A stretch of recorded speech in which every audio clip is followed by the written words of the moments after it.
Hello everybody, I'm Akhenaten Taharka, and today I'll be presenting the herpes viridae virus family. Okay, in my presentation I will cover what herpes viridae is, the different types, and the origin of the viruses, the transmission, symptoms, treatments, prevention, the experiment, and my conclusion. So the herpes viridae is a large family of viruses, otherwise known as the herpes viruses. And as you can see here, there's herpes simplex virus 1, 2, and human herpes virus 3, 4, 5, 6A and B, and 7.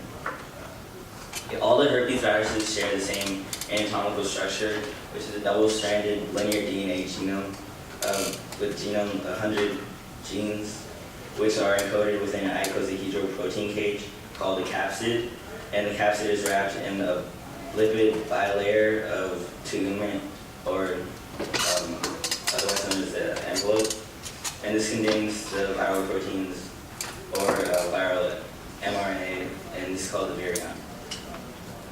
So herpes simplex virus 1 and 2 were discovered by Hippocrates in 400 BC, and it comes from the Greek word herpein, which means to crawl, and this is thought to be called this due to the latency and recurrence of the lesions on the skin, or the way the sores crawl over the skin. And in 1893, Emile Vidal discovered the transmission of herpes simplex virus, which is from person to person. And in 1925, Ernest Goodpasture proved that the herpes simplex virus traveled through the nervous system when it was previously used that it traveled through the blood. And in 1978, Gertrude Elion created acyclovir, which is the antiviral drug which treats the sores on the skin. So herpes simplex virus 1 is the orophageal herpes, which are warts above the neck, in front of the ears, and below the eyes, and it is spread through kissing, saliva, and oral intercourse. And on average, it takes 3 to 5 days for symptoms to show, but it could be anywhere between 2 to 12 days. And after the first outbreak, the reactions are less severe. The herpes simplex virus 2 is genital herpes, and it causes warts in the area of the genitals, and is predominantly spread through sexual intercourse. And the first symptom is a cluster of lesions in the genital area, which then begin to spread and merge together. And within 4 to 15 days, the blisters break and crust, and the fluid from this are very infectious. And after this, it usually causes urethral or vaginal discharge, and their current outbreaks are less severe. Human herpes virus 3 is caused by the varicella zoster virus, and in 1888, von Boeke recognized that the herpes zoster and varicella zoster were linked, and in 1922, Conratz and Risgaard strengthened this link, and also got most credit. And human herpes virus 3 causes chickenpox and shingles, and the vaccine was created in 1995, and since then, the overall occurrence would decrease by 85% in children over the age of 10. And human herpes virus 3 is an STD, and is transmitted through close contact.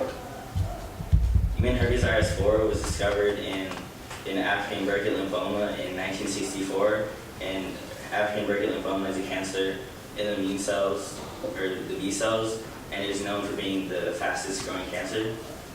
But human herpes virus 4 is caused by the Epstein-Barr virus, which causes infectious mononucleosis, oral hairy leukoplakia, hydrovacciniforme, lymphoproliferate, and lymphomas, and is transmitted through blood transfusion, skin transplants, close contact, and can also be transmitted vertically.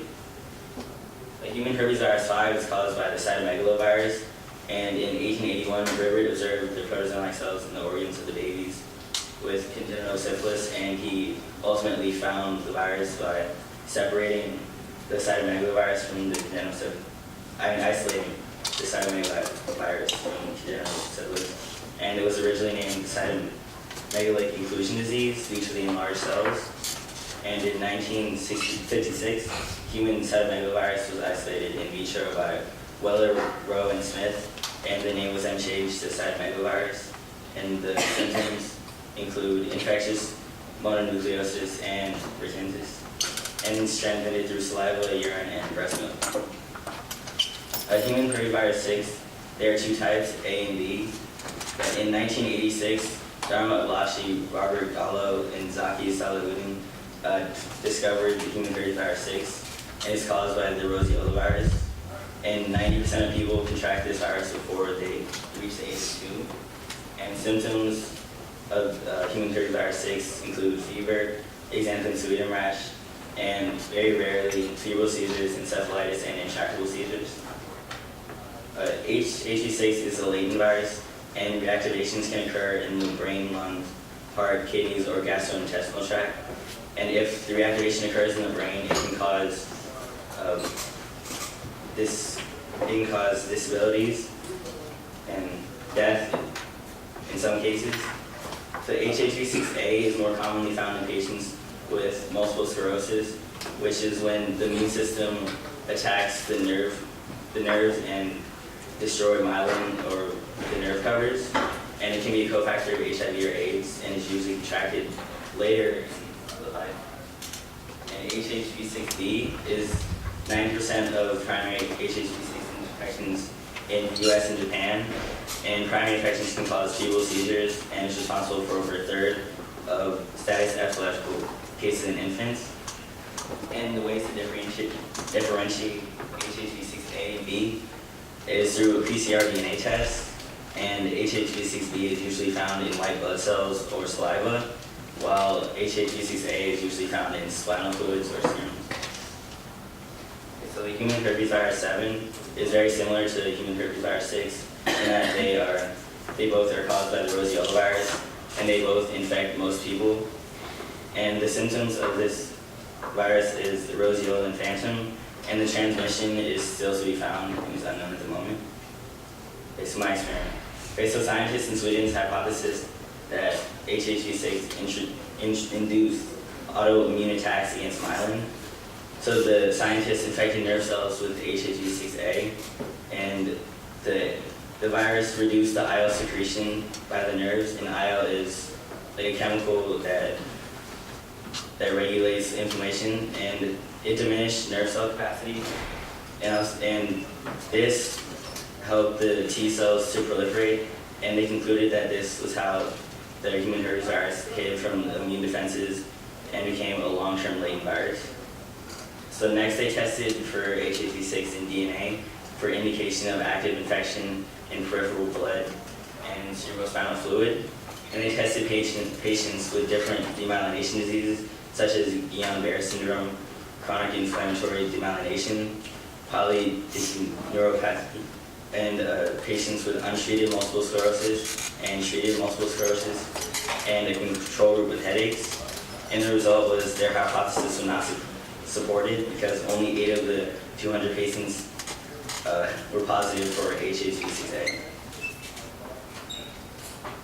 So the treatments. For herpes simplex virus 1 and 2 and human herpes virus 4, acyclovir antiviral cream or the pill, as well as famciclovir and valciclovir pills are ways to reduce the symptoms of the wart. And for human herpes virus 3, oatmeal baths, antiviral creams, and topical lotions all help to reduce symptoms.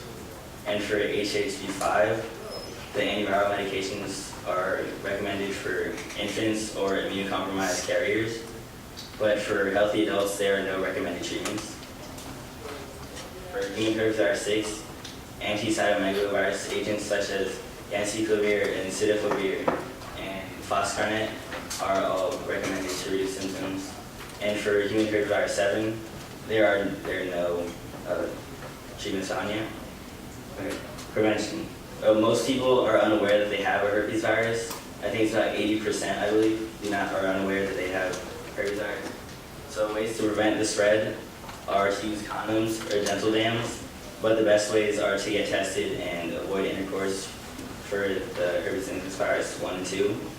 And for human herpes virus 3, the best ways to avoid spreading are to avoid sex and close contact.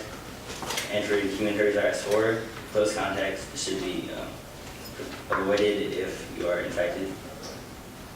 For human herpes virus 5, getting tested and keeping a sanitary environment are the best ways to prevent yourself from getting the virus. And for HHV6, avoiding close contact and covering your mouth season or coughing prevent transmission, and for HHV7 the transmission is unknown, so getting tested is a possibility to stop the spread.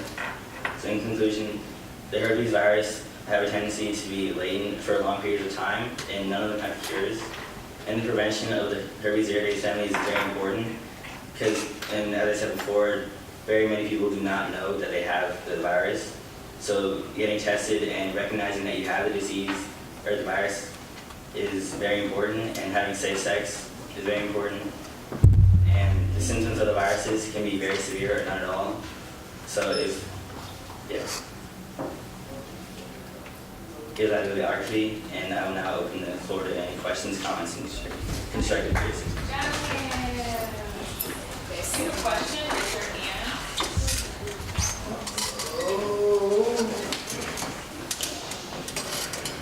Okay. Out of all of the types of disease, which one do you think is the most severe? Probably, I think it was human herpes virus, or tumors, and so yeah, that's right there. What are lesions? Lesions, it's on the skin where it's kind of like a sore basically, or a blister on the skin, and